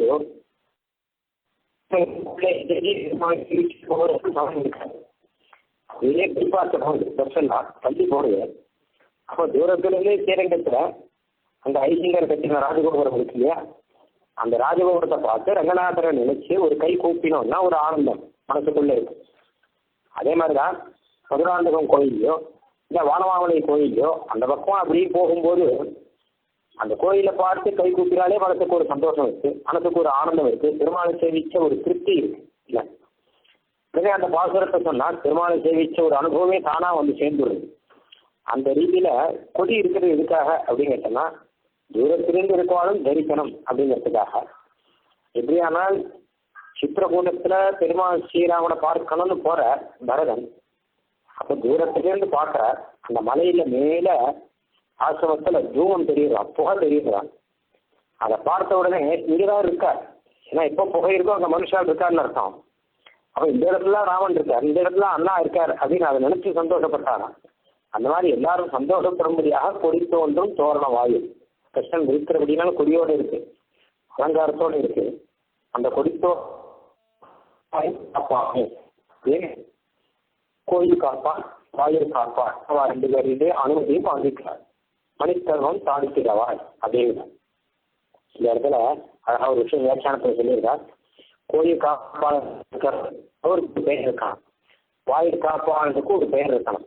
அந்த பெயரை சொல்லணும், பெயரை சொல்லாமல் வெறும் கோயில் காப்பாளனே வாயில் காப்பாளனே அப்படின்னு சொல்லலாமா அப்படின்னு கேட்டா வைஷ்ணவர்களுக்கு அப்படிதான் சொல்லணும். பொதுவாக உலகத்துல அப்படி சொன்னா சில பேர் கோபிச்சுடுவா, அவ செய்யற வேலையை இட்டு அவள் சொன்ன வச்சுக்கோங்க, அவர்களுக்கு கோபம் வரலாமா இருக்கும். ஆனால் வைஷ்ணவனுக்கு பகவத் கைங்கரியத்தை இட்டு சொன்னானா அவனுக்கு அது சந்தோஷத்தை கொடுக்கும். வைஷ்ணவா வியபதேஷ்டவியா நைவ கிராம குலாதிபி விஷ்ணுனா வியபதேஷ்டவியா தஸ்ய சர்வம் செய்யேவகி. அழகா அந்த ஸ்லோகத்துல சொல்றார். ஒரு வைஷ்ணவ குலத்தை வச்சோ, நான் இதை சேர்ந்தவன், நான் இந்த குலத்தை சேர்ந்தவனோ, இல்ல அவனுடைய படிப்பை வச்சோ, இல்ல அவனுடைய பதவியை வச்சோ, இல்ல அவனுடைய அந்தஸ்தை வச்சோ, இல்ல அவனுடைய பணம் முதலீடு ஒரு கோடீஸ்வரர் லட்சாதிபதி அப்படிங்கிறதெல்லாம் வச்சோ இதை கொண்டு வைஷ்ணவனை நாம விபதேசம் பண்றது, வைஷ்ணவன் சொல்றது சரியா இருக்காது, அது அவனுக்கு திருப்தியை கொடுக்காது. பின்ன என்னன்னு கேட்டா விஷ்ணுனா விபதேசம் பகவானை இட்டு அவனுக்கு சொல்லணுமா, இவர் ஸ்ரீரங்கம் ரங்கநாதனுடைய தாசர் அப்படின்னு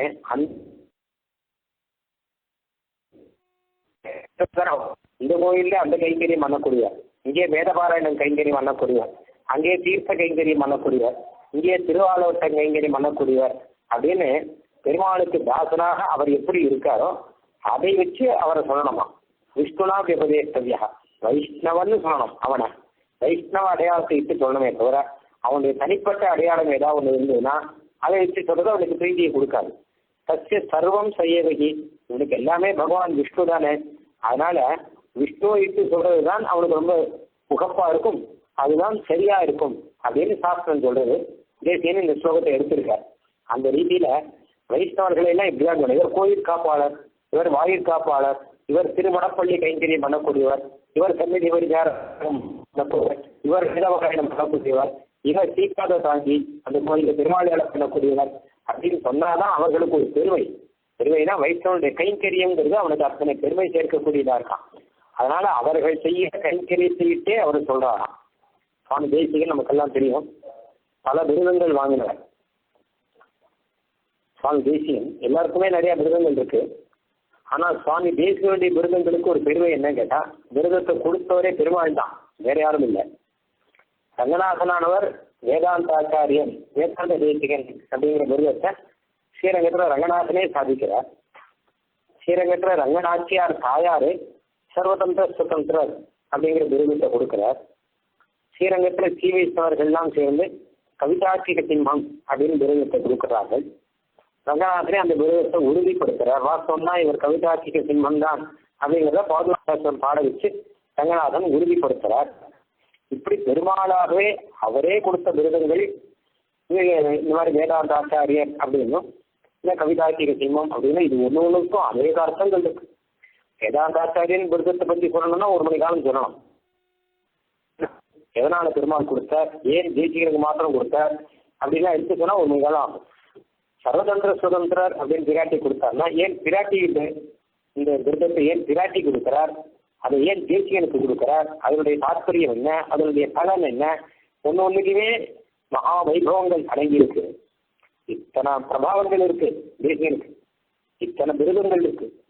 இது தவிர சமஸ்யா சாஸ்திரி அப்படின்னு முதலான விருதங்கள்லாம் வேற நிறைய இருக்கு. ஆனால் தேசிகன் ஒரு விருதுக்கு ஆசைப்படுறார். இதெல்லாம் அவருக்கு வந்து சேர்ந்துருக்கு. இதெல்லாம் இருக்கட்டும், தேசிகனுக்கு தன்னை இந்த மாதிரி எல்லாரும் சொன்னா பரவாயில்ல அப்படின்னு ஒன்று ஆசைப்படுறார். பாதுகாப்பு சொல்ற சேவாஹ்வானம் சபதி சுனியாம் பாதுகா சேவகேதி ஸ்ரீமத் ரங்கே அந்தரங்கை பிரயுக்தம் சேவாஸ்வானம் சபதி சுனியாம் பாதுகா சேவகேதி. நான் ஸ்ரீரங்கத்தில் இருக்கும்போது என்னுடைய அந்திம காலத்துல கடைசி காலத்துல ஸ்ரீரங்கத்துல படுத்துட்டு இருக்கேன். நான் எழுந்திருக்க முடியாமல் இட்ட கால் இட்ட கைகளா இருக்கும்போது போய் இன்னொன்று எழுந்திருந்து காரியங்கள்லாம் செய்ய முடியாமல் இருக்கும்போது என்னை பார்ப்பதற்கு நிறைய பேர் வருவார். யார் வராங்க அப்படின்னா தப்பித்தவரி கூட யமனோ இல்லை யமதூதனோ இல்லை யமனுடைய வாகனமோ இல்லை அந்த வாகனத்தினுடைய சப்தமோ எதுவுமே வரக்கூடாது. யமன் என் கண்ணிலே படக்கூடாது. யமனுடைய வாகனத்தினுடைய சப்தம் எரும மாட்டினுடைய மணி சப்தம் இருக்குது, அது என் காதிலே கேட்கக்கூடாது. இல்லை என்ன கேட்கணும் அப்படின்னு கேட்டானா ஸ்ரீரங்கத்துல ரங்கநாதனுக்கு அந்தரங்க கைங்கரியம் பண்ணக்கூடிய அர்ச்சகர்கள் முதலானவர்கள்லாம் இருக்காளோ அவர்கள்லாம் மெதுவா இங்க வந்து எப்படி இருக்காரு அப்படின்னு பேசணும். சொல்லலாம் சாந்தாச்சாரியன் எப்படி இருக்கார், சர்வதந்திர சுதந்திரர் எப்படி இருக்கார் அப்படின்னு அவ கேட்கக்கூடாதான். அதெல்லாம் இல்லை, பாதுகா சேவகர் எப்படி இருக்கார் அப்படின்னு கேட்கணும். அவெல்லாம் சேவாஸ்வானம் சபதி சுனியாம் பாதுகா சேவகேதி கோரம் நாகம் யமபரிரதோ கோஷமா கர்ணயேயம் ஸ்ரீமத் ரங்கேஸ்வர சரணயோ அந்தரங்கை பிரயுக்தம் சேவாஸ்வானம் சபதி சுனியாம் பாதுகா சேவகேதி. பாதுகா சேவகர் எப்படி இருக்கார் கொஞ்சம் தேவலையா, பாதுகா சேவகர் எழுந்து வருவாரா அப்படின்னு அவர்கள் அந்த திருநாமத்தை பாதுகா சேவகன் அப்படிங்கிற திருநாமத்தை சொல்லணும் அப்படின்னு ஆசை. பாதுகைக்கு கைங்கரியம் பண்றவர் விசேஷமா பாதுகா சோசம் பண்ணப்படுகிறார், பாதுகைக்கு விசேஷ கைங்கரியம் பண்ணவர் அப்படிங்கிற ஒரு விருதம் வேணும். அதுவும் ஸ்ரீமத் ரங்கேஸ்வர சரணையோகோ அந்தரங்கை பெருமாளை சேர்ந்த பாகவதர்கள் வாயினால வரணும் என்று ஆசைப்படுறாராம் சுவாமி தேசியம். இதுதான் உத்தமமான ஒரு வைஷ்ணவ லட்சணம் இல்லையா? அதை இந்த பார்த்து காமிக்கிறது பொறித்தோன்றும் தோரண வாய்க்காகிறார் மணிக்கதவும் தாழ்த்திடுவார் கதவை திறக்கணும். யாருக்காக திறக்கணும், நீங்கெல்லாம் யார் அப்படின்னு கேட்டானா ஆயிரம் சிறுவீரோ முக்கு ஆயிரம் குளத்துல இருக்கக்கூடிய சின்ன பெண்கள் நாங்கெல்லாம் வந்திருக்கோம். இது ஒன்றும் பயப்பட வேண்டாம். சூர்பனக்கா வரல, இல்லை பூத்தனை வரல, இல்லை வேற ராட்சகர்கள்லாம் வரல. சூர்பனக்கையும் பெண் தான், ஆனா நாங்கெல்லாம் ஆயிரம் குலத்தை சேர்ந்த பெண்கள். பூத்தனையும் ஒரு பெண் தான், ஆனா நாங்கெல்லாம் சின்ன பெண்கள். அதனால ஆயிரம் சிறுவீரோ ஒன்றும் அறியாத இடக்கை வழக்கை அறியாத அறிவொன்றும் இல்லாத ஆய்குலத்தை சேர்ந்தவர்கள், அதிலேயும் பெண்ணினத்தை சேர்ந்தவர்கள், அதிலேயும் சின்ன குழந்தைகள், நாங்கள் சிறுமிகள். அதனால ஆயிரம் சிறுவீரோமுக்கு எங்களுக்காக நீ கதவை திறக்க வேணும். பெருமாள் கிட்ட சேவிக்கும் போது ஒண்ணுமே இல்லாமல் பாலபாவத்தோடு இருக்கான். நான் இத்தனை படிச்சிருக்கேன் அப்படின்னோ, நான் கையில இத்தனை வயசா சமர்ப்பிக்க போறேன் அப்படின்னோ, நான் இந்த உயர்ந்த பதவியில இருக்கேன் அப்படின்னு சொல்லிட்டோ கோயிலுக்கு போய் பெருமாள் சேவிக்கிறதுல அர்த்தமே கிடையாது. ஏன்னா நம்முடைய பைசாவை அவன் எதிர்பார்க்கல, நம்முடைய படிப்பை பார்த்து அவன் நமக்கு நான் பண்டிகளா இருந்து போறேன் அப்படின்னு நினைச்சான்னா அதுக்கு பார்த்து அவன் அனுகிரகம் பண்ணானா அது சரியா இருக்காது. பின்ன என்ன கேட்டா அது எனக்கு ஒண்ணுமே இல்லை, நானா விதானா அகதி கலானா அது தீர்த்தேடு கிருதாவதாரா அப்படின்னு சுவாமி தேசியன் சொல்ற மாதிரி எனக்கு ஒண்ணுமே தெரியாது, எனக்கு நல்ல காரியம் எதுவுமே கிடையாது. இப்போ குளித்து 3 ஆண்டுகள் யோம்பும் குறிக்கொள் அந்த நமை தன்னை ஒளிப்பித்தேன் என்கன் இல்லை நின்கனும் பத்தன் அல்ல கழிப்பது என் கொண்டு நம்பி கடன் வண்ணா கதறுகின்றேன் அழித்து எனக்கு அருள் செய் கண்டாய் அரங்கமான பொருளானே இன்னும் கண்டெடுக்க பாடுற ஒரு நல்ல காரியம் கூட நான் பண்ணல. குளிச்சு அதுக்கப்புறம் 3 அக்னி வச்சு அக்னிஹோத்திரம் பண்ணணும் அப்படின்னு சொல்றான். ஆனா குளிக்கிறது தான் ஆரம்பிக்கணும். அதுவே இங்க பிரச்சனையா இருக்கேன். நான் குளிக்கிறதே சரியா குளிச்சேனா இல்லையான்னு தெரியாது, காலத்துல குளிச்சேனா இல்லையான்னு தெரியாது, ஒண்ணுமே கிடையாது. அப்படி போது எங்கிட்ட இந்த பிராமண தன்மைகள்லாம் எங்க வரப்போறது, அனுஷ்டானம் எங்க இருக்கு, ஞான யோகம் எங்க இருக்கு, பக்தி யோகம் எங்க இருக்கு, நான் என்ன பண்ணுவேன், கழிப்பது என் கொண்டு இருக்குது கடல் வண்ணா கதறுகின்றேன் கதறுவதை இது ஒண்ணுமே இல்லையே, ஒண்ணும் இல்லாத மகா தரித்திரனாக மகா ஏழையாக மகா பாதியாக இருக்கிறேன் அப்படின்னு நினைக்கிறது தவிர வேற எதுவும் கிடையாது. இதுதான் எனக்கு அனுகிரகம் பண்ணணும் பிரார்த்திக்கிற. அந்த ரீதியில சின்ன குழந்தைகளாயிடும். கோயிலுக்கு போகும்போது நான் பெரியவன் தரத்தாலேயோ இல்ல பாண்டித்யத்தினாலேயோ இல்ல வேற விதத்தினாலேயோ பெரியவன் அப்படிங்கிறத விட்டுட்டு சின்ன குழந்தைகள் கோயிலுக்கு போகும்போது எப்படி போகும் அந்த மாதிரி ஒரு தன்மையும் இல்லாமல் கோயிலுக்கு போனோமா இதை காமிக்கிறது 1000 முக்கு. அரைவரை மாயன்மணிவண்ணன் முன்னலே வாழ்ந்து இருந்தான். வாயிற் காப்பாளர் கிட்ட சொல்றாள், நேற்றே கிருஷ்ணன் சொல்லிட்டான் எங்கட நாளைக்கு வாங்கோ, காத்தால சுப்பிரபாதம் பாடுறதுக்கு வாங்கோ என்று சொல்லிட்டான். அதான் நீ கட்டாயம் திறக்கலாம். நீ வேற எதுவும் மாட்டேன்னு வாய் திறந்து சொல்லக்கூடாது. வாயால் முன்னம் மாற்றாதே அம்மா, உன்னுடைய வாயினால மறுத்து ஒரு வார்த்தை சொல்லாத. ஏன்னா மாயன் மணிவண்ணன், ஆச்சரியமான மணிவண்ணன் கண்ணன். மாயன்னா ஆச்சரியமானவன். என்ன ஆச்சரியம் அப்படின்னு கேட்டானா, எங்களுக்காக தன்னை தாழ உட்கொண்டு நீங்க நாளைக்கு கட்டாயம் வாங்க முன்னாடியே வார்த்தையை சொல்லி வச்சிருக்கக்கூடியவர், தன்னையே கொடுக்கிறார். அரைவரை மாயன் மணிவண்ணன் என்னலே வாயிலே இருந்தான், நேற்றே சொல்லிட்டான். அவன் நாங்க இப்படி வாசல்ல நிக்கிறோமே தவிர உண்மையில நேற்றே அவன் எங்க காலை பிடிக்காத குறையா நாளைக்கு கட்டாயம் வாங்கணும் எங்க கிட்ட பிரார்த்தி. தூயோமாய் வந்தோம், தூயில பாடுவான். அந்த சுத்தமா வந்திருக்கோம், ஸ்வயம் பிரயோஜனமா கைங்கரியம் பண்றதுக்கு வந்துருக்கோம். கோயிலுக்கு போறது எதுக்க அப்படின்னு கேட்டாங்கன்னா தூயில பாடுவான், பாடுவதற்காக பகவத் கைங்கரியம் பண்றதுக்காக வந்திருக்கோம். அதுவும் சுத்தமா வந்திருக்கோம். யமுனா நதியில ஸ்நானம் பண்ணி சுத்தியோட வந்திருக்கோம். மனசுனால வேற எந்த பாவமும் இல்லாமல் மானச சுத்தியோட வந்திருக்கோம். இது ரெண்டும் முக்கியம், சரீர சுத்தி, பாவ சுத்தி, அதாவது மானச சுத்தி. இது ரெண்டுமே கோயிலுக்கு போறதுக்கு முக்கியம் அப்படிங்கிற முன்னாடியே பார்த்தோம். தூயமாய் வந்து நாம் தூமலர் தூவித்தொழுதோ அப்படின்னு 5வது பாசுரத்துல பார்த்தோம். இங்கேயும் திருப்பி சொல்ற, சரீர சுத்தி வேணுமா மானச சுத்தி வேணுமா அப்படின்னு கேட்டா சுத்தி தான் பரம லட்சியம். உண்மையில பார்த்தா சரீர சுத்தியும் கூட அதுக்காக தான்.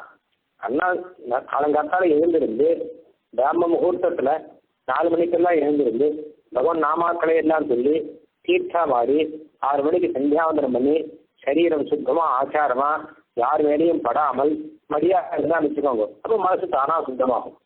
மனசு சுத்தமாறதுக்கான உபாயம் தான் இது மொத்தம் உண்மை. அந்த தேசிய ஸ்லோகம் சாதிக்கிறார், அன்ன தோஷாத்து அசமனாத்து நானா விஷய தரிசனாத்து தேக சௌச்சாதி விரகாத்து சமலம் ஜாயத்தே மனஹா. மனசு கெட்டு போறதுக்கு காரணம் 4 காரணம் இருக்கு அப்படிங்கிற.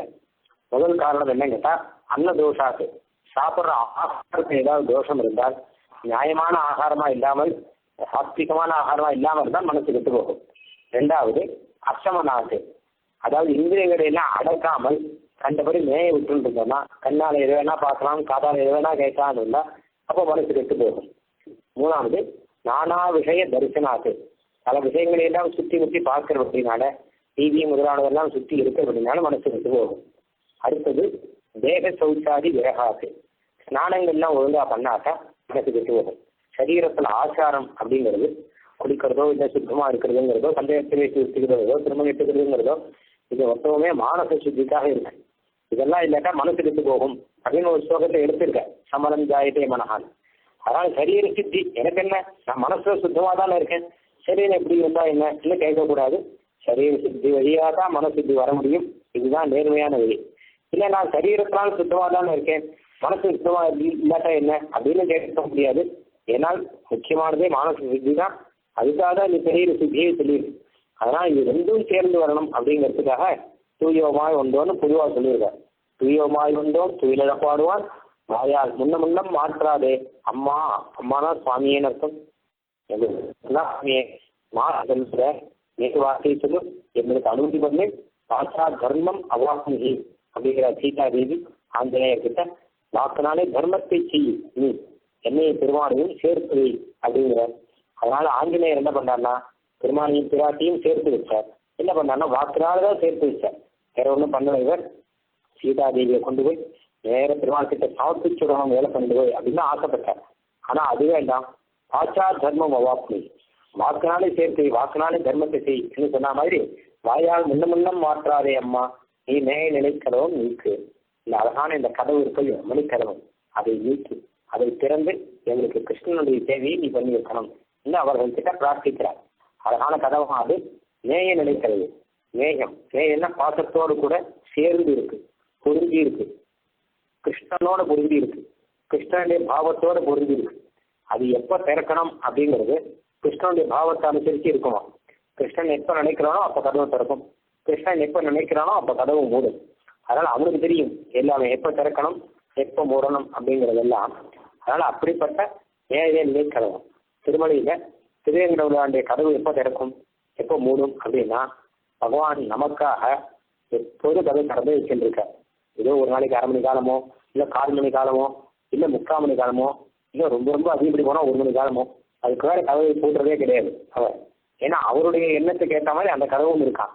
அந்த மாதிரி நேய நிலை கர்வம் நீக்கணும். அது மாத்திரம் இல்லை, இந்த கதவாக இருந்து கைங்கரியம் பண்றவர்கள் இருக்கு. கோயில் காப்பாளன் இருக்காரோ இல்லையோ, வாயில் காப்பாளன் இருக்காரோ இல்லையோ, அந்த மாதிரி நிலை கதவாக ஒருத்தர் இருக்காரா.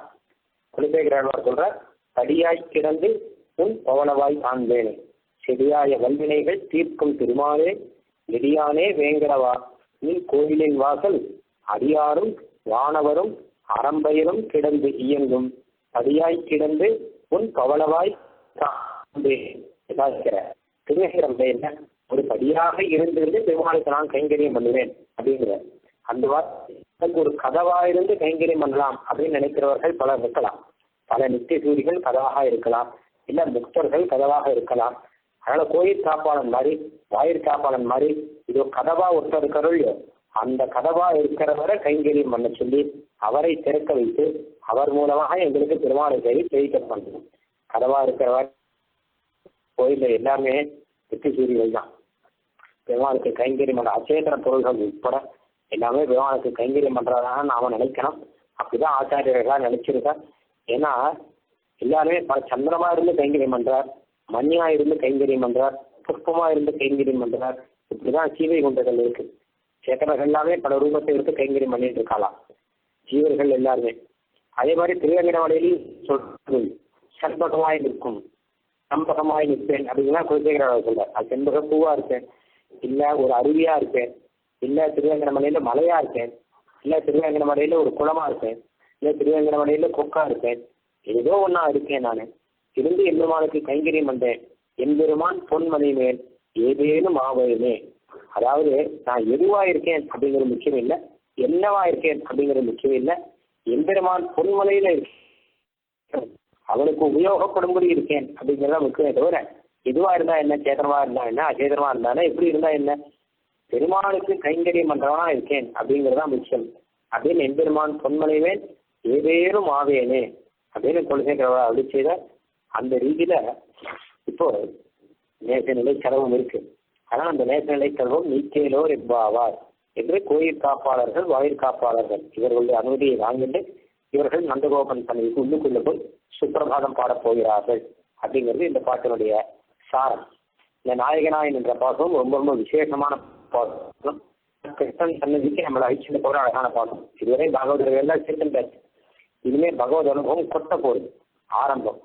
அதனால இந்த பாட்டை விசேஷம் அனுசந்தானம் பண்ணுவார்கள்.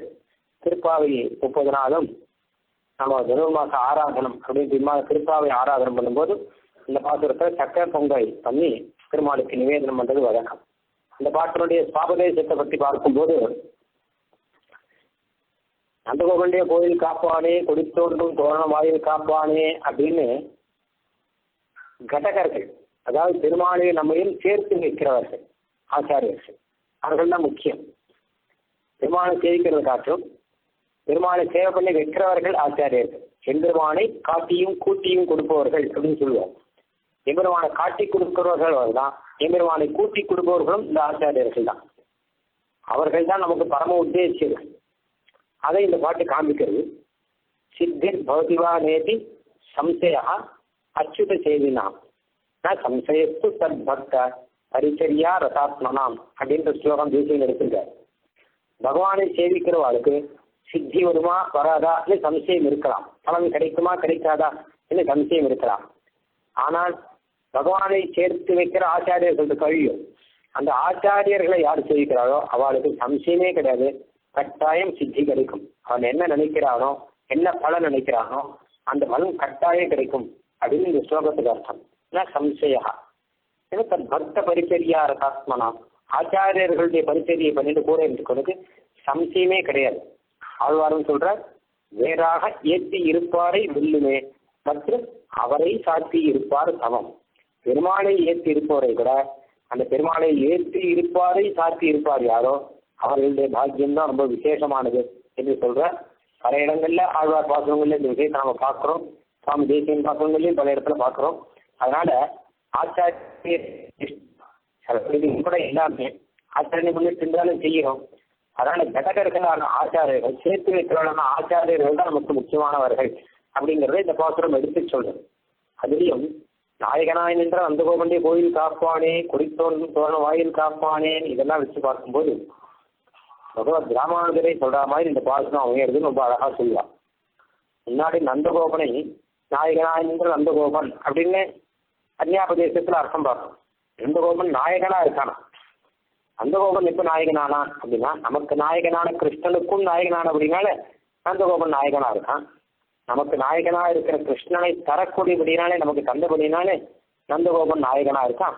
அது இல்லாம நாயகனாய் நின்ற நந்தகோபன் அப்படிங்கிற நாயகனா நிற்கிறாராம், ஸ்திரமா இருக்கார். நந்தகோபன் ஏதோ சின்ன ஒரு ஊருக்கு மாத்திரம்தான் தலைவராக இருக்கார். கம்சனுக்கு கப்பம் கட்டியிருக்கார். நந்தகோபன் போய் கம்சனுக்கு கப்பம் கட்டினேன்னு கதையெல்லாம் வருது. கம்சன் மகாராஜா, அந்த மகாராஜாவுக்கு கப்பம் கட்டுறவர், மாசம் மாசம் போய் கப்பம் கட்டுறவர் இவர். ஆனால் நாயகனாய் நின்ற அப்படிங்கிறார் நந்தகோபன். ஏன் அப்படின்னு கேட்டா கம்சன் தான் போய் சேர்ந்தான், ஆனா நந்தகோபன் நிற்கிறாரு. கம்சன் சம்ஹானமாயிருக்கு, கம்சவதமானாலும் நந்தகோபன் ராஜாவாக நின்றுட்டு இருக்க. எம்பெருமானுடைய திருவடியை ஆசிரியத்தபடினாலே அவர்கள நாயகமா நிற்கிறார். எம்பெருமானுடைய திருவடியை ஆசிரியக்கல அப்படின்னா அப்போ ஒரு நாயகமாய் ஓட உலகுடன் ஆண்டவர் கருணாய் கவர்ந்த காலர் அப்படிங்கிற நாயகனாய் ஓடுறாள். ஆமவா நாயகன் சொல்லி முடிக்கிறதுக்குள்ள ஓட்டம் பிடிக்க வேண்டியதா இருக்கு. ஆனா நாயகனாய் ஓடுறவர் இல்லை, நாயகனாய் நிற்கிறவர். பகவானோட கூட இருக்கிற அப்படின்னால கம்சனை ஒழிச்சுட்டு அவன் மகாராஜாவை ஒழிச்சுட்டு நந்தகோபனை ராஜாவாக்குறார். இல்லை உக்ரசேனன் அங்க ராஜாவாக்குற வந்து நந்தகோபன் ஸ்திரமாக்குற இந்த இடத்துல. அது மாதிரிதான் ஸ்ரீமத் ராமாயணத்தை பார்த்தோம்னா நான் தான் நாயகன், எனக்கு தான் ராஜ்யம் அப்படின்னு நான் வாலி, எனக்கு இருக்கிறதுக்கு கூட இடம் இல்லை அப்படின்னு நான் புரியும். பூலோகத்தில் அவனை இருக்கிறதுக்கு இடம் இல்லையா, வாலி எங்க போனாலும் வாலி விரட்டான். இருக்கிறதுக்கு கூட இடம் இல்லாமல் தவிக்கிறவன் சுக்ரீவன். பெருமாள் என்ன பண்றார், நான் தான் ராஜா சொல்லிட்டு இருந்த வாலியை ஒழிச்சுட்டு சுக்ரீவனுக்கு அந்த ராஜ்யத்தை கொடுத்துட்டேன். அதே மாதிரிதான் ராவணன். இந்திரன் வருணன் குபேரன் யமன் மொத்த பேரையும் ஜெயிச்சோன்னாலே என்னை யாரும் எதுவுமே பண்ண முடியாது அப்படின்னு சொல்லிட்டு ராவணன் என்ன பண்ணா, மொத்தமே எனக்கு தான் சொந்தம், தேவர்கள் உட்பட என்னுடைய அடிமை அப்படிங்கிறான். ஆனா விபீஷன் என்ன பண்றான், பரிக்கிட்டா மயா லங்கா, மித்ரா அடிச்சு தனம் அடிச்சேன், லங்கையை நான் விட்டுட்டேன், மித்திரர்களை விட்டுட்டேன், தனத்தை விட்டுட்டேன், என்னுடைய கிரகம் மொத்தத்தையும் விட்டுட்டு வேற வழி இல்லாமல் அனாதையாக ஒரு திருவடியில் வந்து சரணாகிதி வந்தேன். அதே பெருமாள் கிட்ட வந்து சரணாகிதி பண்றேன். மொத்தத்தையும் விட்டுட்டு அனுஜோ ராவணச்சாகம் தேனச்சாபி அவமானித்தா, என்னுடைய அண்ணாவையும் நான் விட்டுட்டேன், என்னுடைய அண்ணாவும் என்ன உதவி தள்ளிட்டான், ராவனும் என்ன உதவி தள்ளிட்டான், இது ஒண்ணுமே கிடையாது, என்கிட்ட எதுவுமே கிடையாது, உங்க திருவடி தவிர வேற கிடையாதுன்னு சரணாகிதி வந்தான். அவன் பெருமாள் என்ன பண்றார், அந்த ராவணனை ஒழிச்சு கட்டிட்டு விபீஷண ராஜ்யத்துல அபிஷேகம் பண்ணி வைக்கிறார். அதனால என்ன தெரியுதுன்னா, பகவானை ஆசிரிச்சு நம்பிட்டு இருக்கிறவர்கள் நாயகனாய் நின்றவர்கள். அப்படி இல்லாதவா அவ நாயகனா கொஞ்ச நாள் நிற்கிற மாதிரி இருக்கும், அவரெல்லாம் ஓட வேண்டி இருக்கும். இந்த இடத்துல சாபதேசத்துல பார்க்கும்போது நாயகனாய் நின்ற நந்தகோபாலன் அப்படின்னா நம்ம குரு பரம்பரையில நடுநாயகமாக இருக்கக்கூடிய எம்பெருமானார் பகவத் ராமானுஜர் அவர் சொல்றதா இது. குரு பரம்பரையில் வந்து நாயகமா இருக்கார். ஒத்திகை காலத்துல நடுவுடன் நாயக கல் இருக்கா மாதிரி பகவத் ராமானுஜர் இருக்கார். அந்த நடுவில் இருக்கிற நாயக கல்ல இந்த பக்கமும் பிரகாசம் இருக்கும், அந்த பக்கமும் பிரகாசம் இருக்கும். அதனாலதான் நடுவில் இருக்கிறார். நடுவில் வச்சுட்டா ரெண்டு பக்கமும் அதால அழகு இருக்கும்.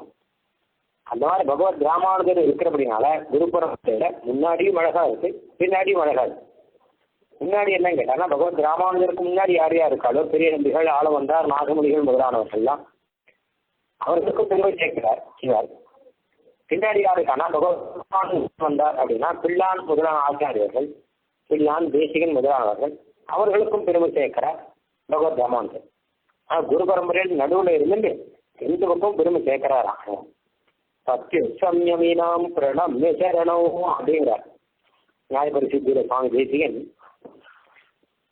பகவத் ராமானுஜரை நான் சேவிக்கிறேன், பகவத் ராமானுஜருடைய திருவடி சம்பந்தம் பெற்ற ஆச்சாரியர்கள், பின்னாடி வந்தவர்கள் திருவடி சம்பந்தம் பெற்ற ஆச்சாரியர்கள், ஆனா பிள்ளான் முதலானவர்கள், அவர்களை சேவிக்கிறேன். பகவத் ராமானுடைய திருமுடி சம்பந்தம் பெற்றவர்கள் முன்னாடி இருந்த ஆச்சாரியர்கள், ஆள வந்தா முதலானவர்கள்லாம் ராமானுடைய திருமுடி சம்பந்தமா, ஏன்னா இவர் அவர்களை சேவிக்கிறார்கள். அதனால ராமானுடைய திருமுடி சம்பந்தம் பெற்ற ஆச்சாரியர்கள் ராமானுஜருக்கு பூர்வர்களா இருந்த ஆச்சாரியர்கள், ராமானுடைய திருவடி சம்பந்தம் பெற்றவர்கள் பின்னாடி வந்த ஆச்சாரியர்கள். அதனால ராமானுஜரை சேவித்து அவருடைய சம்பந்தத்தினாலே பெருமை பெற்றவர்கள் தான் எல்லாருமே. ஒண்ணு திருவடி சம்பந்தமோ இல்ல திருவடி சம்பந்தம், அந்த சம்பந்தத்தினால்தான் எல்லாருக்குமே பெருமை இருக்கான். அதனால அப்படி பெருமைப்பட்ட தன்யான் ததா அந்யான் குரு, மொத்த எல்லா ஆச்சாரியர்களும் நான் சேவிக்கிறேன் அப்படிங்கிற அப்படி நாயகமா நிற்கிறாராம். அமுனா தபனாதி சாயி பூம்னா இதிராஜேன நிபத்த நாயகஸ்ரீஹி மகதி குரு பங்கிஹாரஸ்திஹி விபுதானாம் ஹிருதயங்கமா விபாதி. அழகான மாலை தனி ஹிருதயத்துல மார்புல போட்டுக்கிற மாதிரி அப்படிங்கிற ஒரு வஸ்திர மாலை அது நம்மளுடைய ஹிருதயத்துல நம்ம எப்போதே குரு பரம்பரை தியானம். அதுல நடு நாயகமா ஸ்ரீமதே ராமானுஜாய நமஹா அப்படின்னு ராமானுஜர் இருக்கிறத கவனம் பண்ணணும். ஸ்ரீமதே ராமானுஜாய நமஹா அப்படின்னு சொன்னாலே எல்லா ஆச்சாரியர்களுக்கும் சொன்னது சமானம். முன்காலத்தெல்லாம் பத்திரிகைகள்ல ஸ்ரீமதே ராமானுஜாய நமஹான்னு மட்டும்தான் எழுதுவான். இல்ல கவிதாஸ் போடும்போதும் ஸ்ரீமதே ராமானுஜாய நமஹா அப்படின்னு மட்டும்தான் எழுதும். அது எழுதினாலே நம்ம ஆச்சாரியன் வரைக்கும் எழுதும். இன்னைக்கும் பல சம்பிரதாயத்துல இதை கடைபிடிச்சுட்டு இருக்கா. இன்னைக்கும் கல்யாண பத்திரிகைகள்ல ஸ்ரீமதே ராமானுஜாய நமஹான் மாத்திரம் எழுதுறவா உண்டு. உங்க ஆச்சரியன்னு கூட நீங்க எழுதலையே, ராமானுஜாய நமஹான் பொதுவா எழுதியிருக்கேனே அப்படின்னா இந்த தேசியனுடைய பாவம் தெரியாதான் அந்த கேள்வி வரும். இந்த பாவம் என்ன கேட்டா ஸ்ரீமதே ராமானுஜாய நமஹா அப்படின்னா நம்ம ஆச்சாரிய வரைக்கும் வந்து, ஏன்னா அவருடைய திருவடி சம்பந்தம் இருக்கு. அப்ப ராமானுஜருக்கு முன்னாடி நாதகுண்டிகள் இல்லையா, ஆள வந்தார் இல்லையா அப்படின்னா ஸ்ரீமதே ராமானுஜாய நமஹான்னு சொன்னா அவரே வந்தார் சொல்லியாச்சு. ஏன்னா திருமுடி சம்பந்தம் இருக்கு. அதனால அது மாத்திரம் சொன்னாலே மொத்த ஆச்சாரியர்களும் அதுல அடக்கமா. அப்ப இத்திராஜேன நிபர்த நாயக ஸ்ரீஹி அப்படிங்கிற பகவத் ராமானுஜர் தான் நாயகனா இருக்கா அந்த குரு பரம்பரையில, நடுநாயகமா இருக்காரா.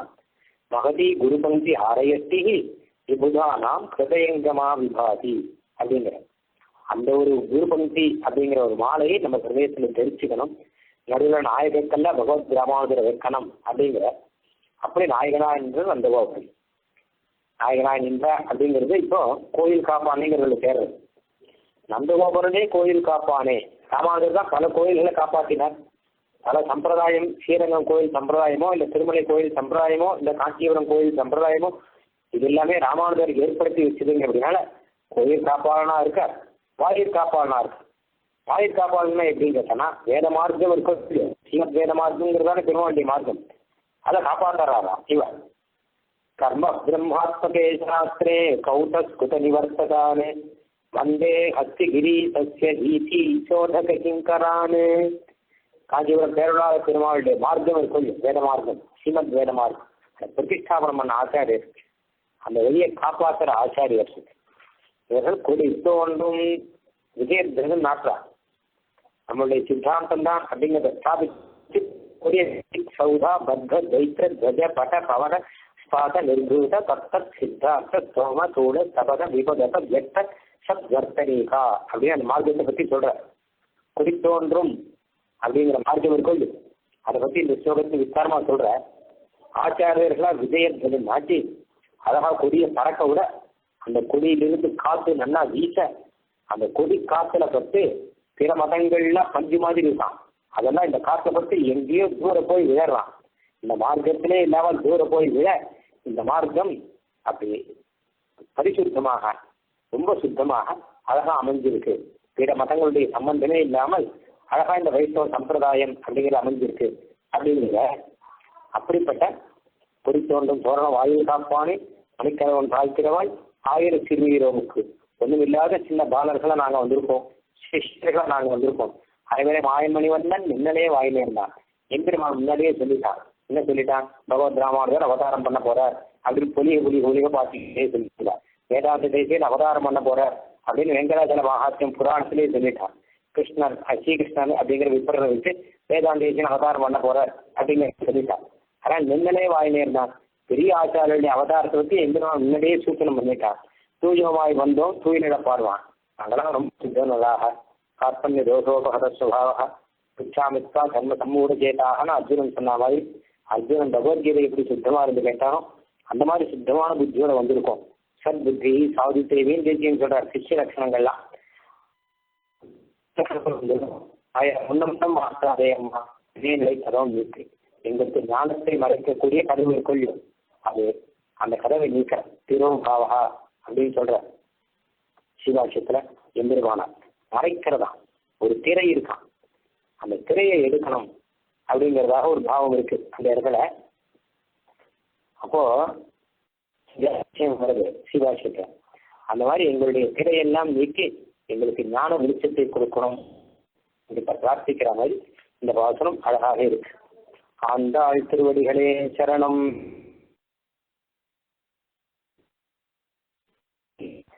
சாந்திர வாத்சல்ய சிந்து அலக வினிகிதாபிஷக்திரா கிருஷ்ணநாதா விலசதோதா விஷ்டசித்தாத்மஜானஹ கவிதார்க்கிக சிம்ஹாய கல்யாண குணசாலினே ஸ்ரீமதே வெங்கடேசாய வேதாந்த குரவே நமஹ.